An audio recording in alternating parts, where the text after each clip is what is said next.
He had his gun, so he just swung it open. I start to notice that, the atmosphere feels a little bit weird. First thing he seen was this 6.5 foot tall, broad shoulder, dark hair. That freaked him out. We hadn't talked to her about like life and death and what any of that means. She's 3 years old, So we turned around. Suddenly there's a whole tree falling across the road. And she was describing to us that, there was a deceased person that she could see visually. You're listening to Cryptid Clues, where we tackle the ever-expanding history and mystery of monsters and supernatural madness every Monday. You can find us at CryptidClues.ca for more information, or even check out exclusive content and support us at patreon.com/CryptidClues.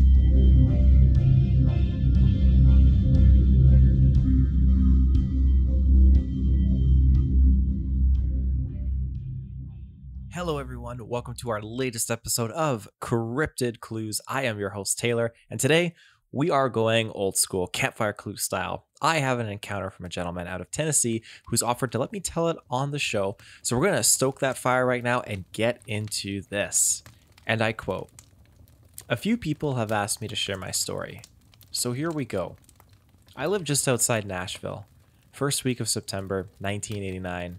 My oldest son had just turned 3. He will be 37 this year.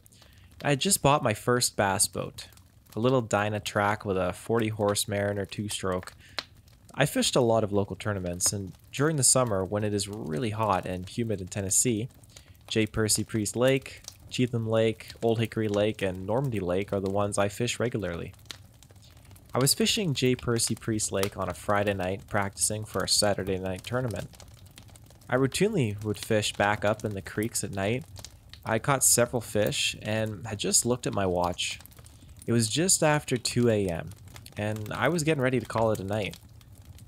I had taken down the front seat and was sitting there drinking a Mountain Dew, the green kind. It is Tennessee. We have the clear kind too with more kick, so I wanted to clarify. I had put my gear in the lockers except for one spinning rod, and I had drifted back up into a bend in the creek. I didn't have lights on because at 2 a.m., way back in this creek, there wasn't any boat traffic. I heard a huge splash ahead of me, just around the bend in the creek. I hit the trolling motor and moved around the bend and turned on my lights just in case it was another boat. As I turned the bend, about 50 yards in front of me, I saw something huge crossing the creek. The head and shoulders were at least 3 feet out of the water, and it was moving fast through the water. The creek was maybe 30 feet across in that spot, and at the deepest part, about 8 feet deep. This was a pretty calm creek. No fast-moving water, no bears here, the occasional beaver or mink, but nothing that massive. I grabbed a handheld spotlight and managed to silhouette it just as it was coming out of the creek on the opposite bank. Oh my god. The thing had to be 9 feet tall or more, and weigh 500 pounds or better. I swear its back was 5 feet across, dark brown shaggy fur. It turned its head back towards me when the spotlight hit it, and when it turned its head, it needed to turn its entire upper body because it honestly had no neck. The smell back there was horrible. It ran away from the creek, bursting through a really thick underbrush. It yelled at me, "Ah!" and it went out of sight. My spotlight kept up with it for maybe about 20 seconds through the trees. About that time, on the opposite side of the creek, about 100 yards ahead, another huge splash again. This time, a big tree fell into the creek. Another yell farther down. That was it for me. I cranked that 40 HP motor up and ran that creek full speed back out to the main lake. Ran 5 miles back to the ramp, loaded the boat up, crooked as heck on the trailer and didn't care, and drove my terrified butt home. I never fished back up in that creek again, especially at night, and never alone or unarmed. I didn't go back there until after my oldest came home from overseas in 2009 and started fishing more with me. I took him back in there. My youngest son just turned 16, and I took him back there this spring. I still won't go back at night, even 34 years later. That is my story. Never seen anything since. Oh, what I would have given back then for a cell phone with a camera like the ones we have now. End quote. Firstly, I want to thank you for sharing this experience and letting me retell it on the show.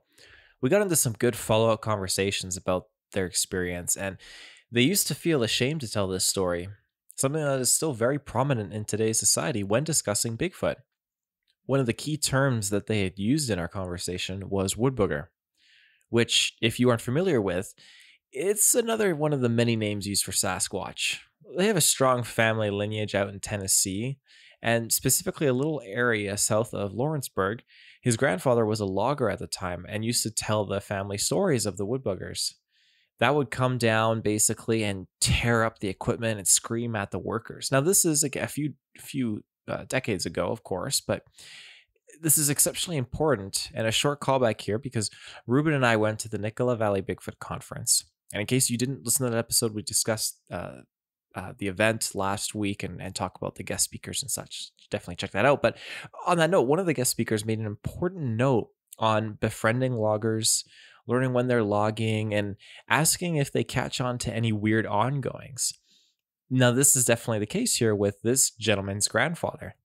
Same exact experience. Things are getting destroyed. These things are going around. Like the area was so bad that the locals, including his grandmother, told them that they had to keep the children out of the woods at night. And many more stories of the woodbuggers were just pouring in from the Appalachian Mountains, again from his grandfather. So lots of ongoings there. The Appalachian Mountains are along Tennessee's easternmost border, connecting into North Carolina and going all the way north through Virginia and into Pennsylvania. This northeastern part of Tennessee is home to many reports of early coal miners actually being scared off by, and I quote here, hairy men as a term. So we have a rich history from discussions in other episodes in Virginia, Pennsylvania, and focusing in areas along here that cover a variety of different cryptids. When you look at the Appalachian Mountain Trail going through several states, and I mean, I'll touch upon a few notes later, but because I have discussed the mountains before, but for any new listeners right now, these mountains first formed over 480 million years ago. The mountain range is mostly in the United States, but it does extend into the southeastern part of Canada just a little bit. It peaks at 6,684 feet tall and is over 1,500 miles long. That's insane. Now, on top of all of that, or perhaps I should say below, is a plethora of cave networks. You can Google this. Many are tourist hotspots. Many are very popular, which is great. Great way to pull human beings to specific spots. I'm trying not to be biased here, but pulling people to predetermined locations that are safe and potentially keeping them from venturing into their own caves or their own areas, of course, for safety reasons. You don't want people to get trapped in very dangerous caverns, but maybe certain networks that are frequented by less than savory individuals or cryptids, you could say. That is my own biased approach, though, so take that with a grain of salt. On the note, though, of caves, last summer I went cave exploring in Vancouver Island, and it's incredible how well something can actually adapt underground. Limestone and bacteria cleaning the water where you can drink it with no concern.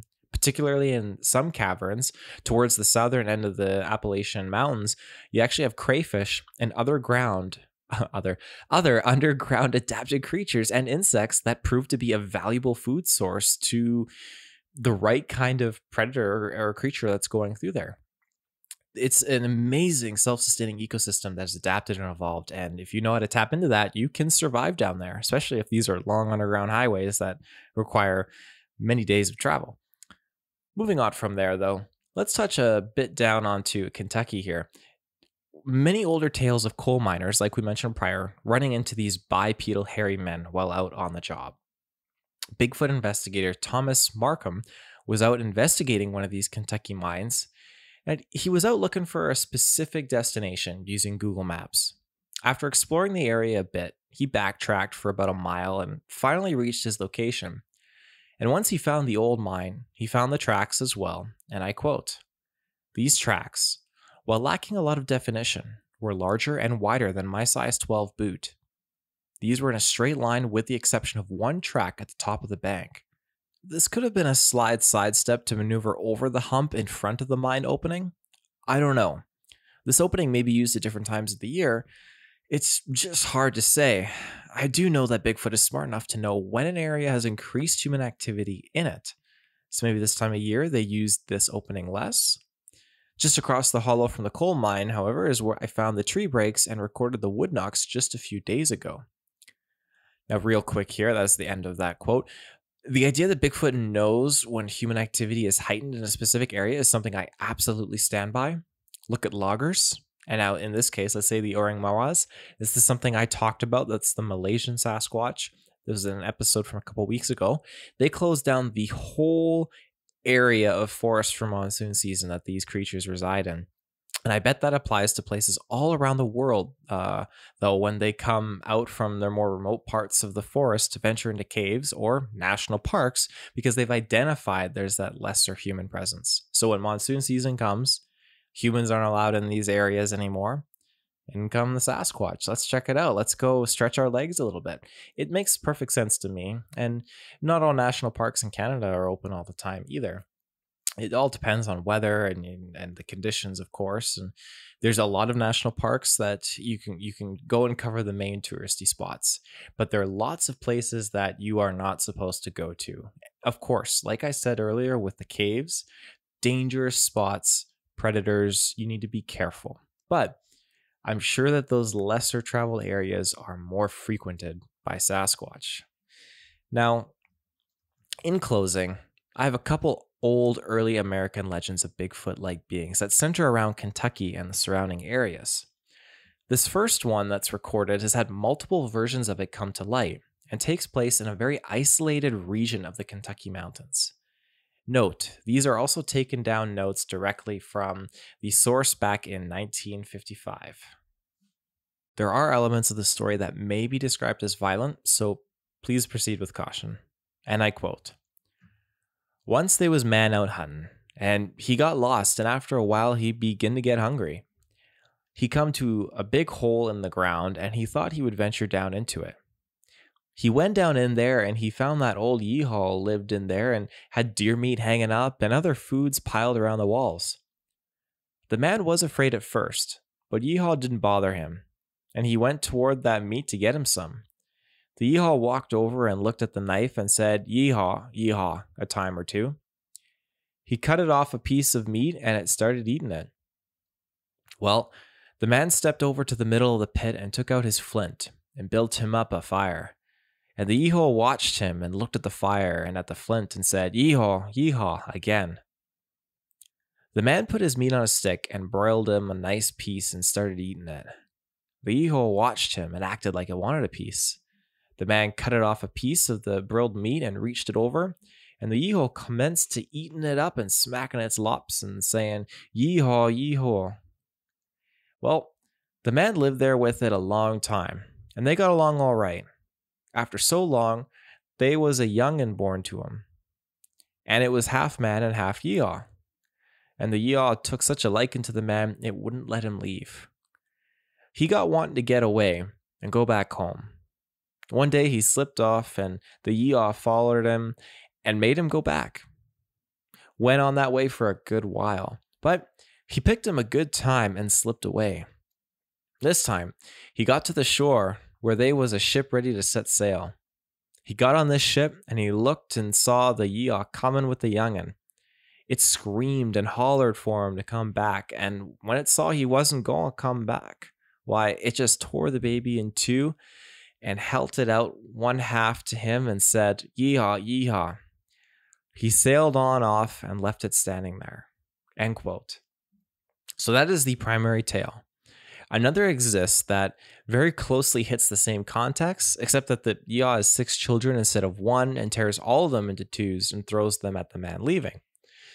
This next one is titled as The Hairy Woman. Again, similar in context to the previous legend described. This one was recorded by a gentleman in Appalachia, Virginia back in 1954 who learned of this encounter in Perry County, Kentucky.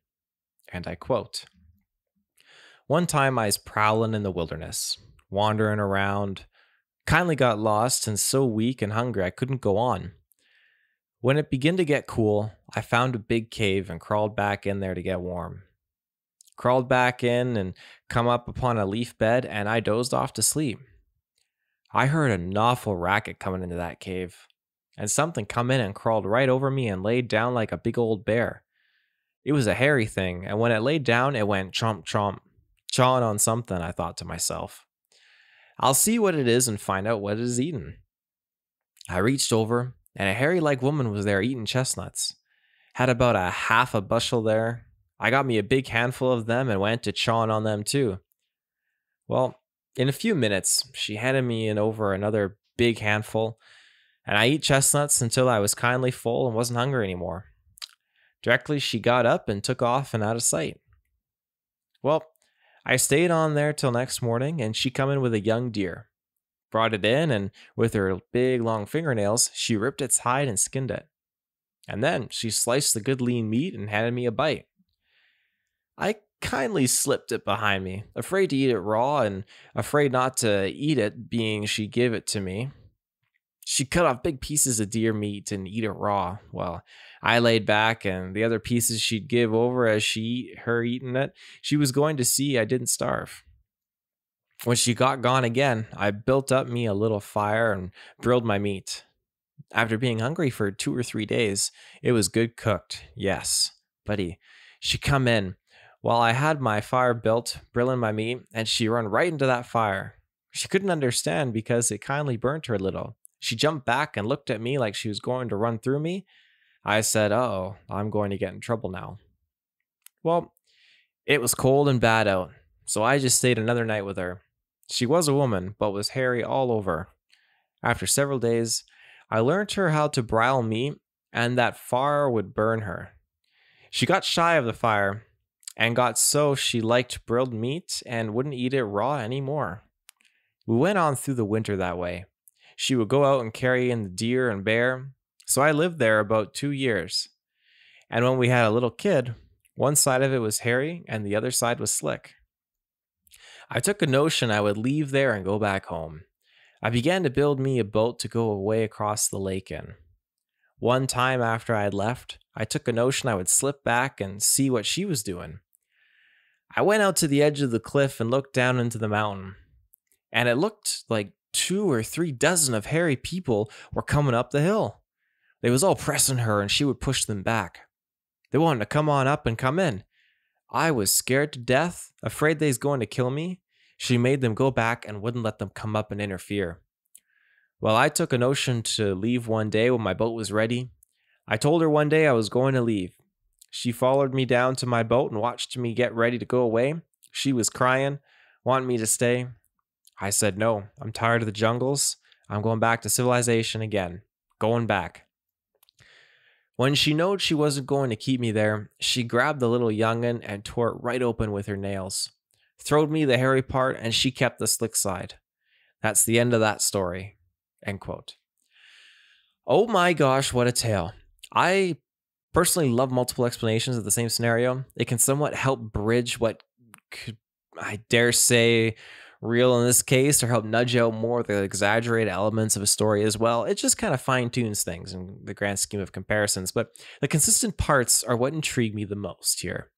The food sharing, the coexisting, and the leaving by boat with the unfortunate fate of the youngling all are represented in these different stories.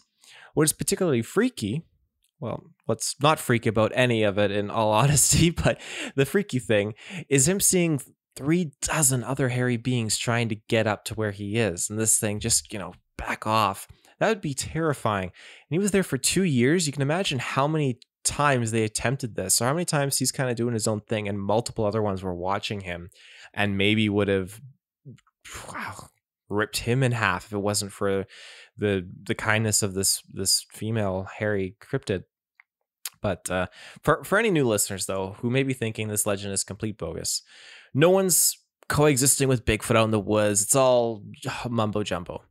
I defer to Albert Osman. Reuben and I have covered this case a long time ago in one of our episodes, but in short, back in 1924, he was a lumberjack and woodsman who went out to a specific part of the woods for his vacation, and he shouldn't have.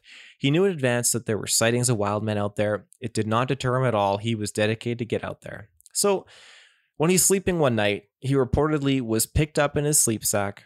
He was carried for over 3 hours before being dropped in a little hidden area where 4 hairy creatures stood around him. It was 2 adults and 2 young ones. They kept him there for roughly a week. They were feeding him. They refused to let him leave. They prevented him. He finally managed to sneak out, and it definitely took a little bit of a strategic thinking on his part. But he didn't tell the story to the public until 1957. This is like decades later. But again, that goes hand in hand with the experience that we started this episode with. You don't want to say these things right away because you are terrified about the repercussions of society and what other people are going to inflict down on you when, in this case, you did have something happen. So we have that and other cases where people are taken away by these things. So that may not be completely out of the picture when you have multiple versions of this one legend reiterating that specific element. But with all that, let us know what you think. Comment or send us an email at cryptidclues@gmail.com. You can find us on our social media channels, Twitter, YouTube, and Facebook, as well as Patreon. Thank you again, Bill, for allowing me to share your experience in this episode.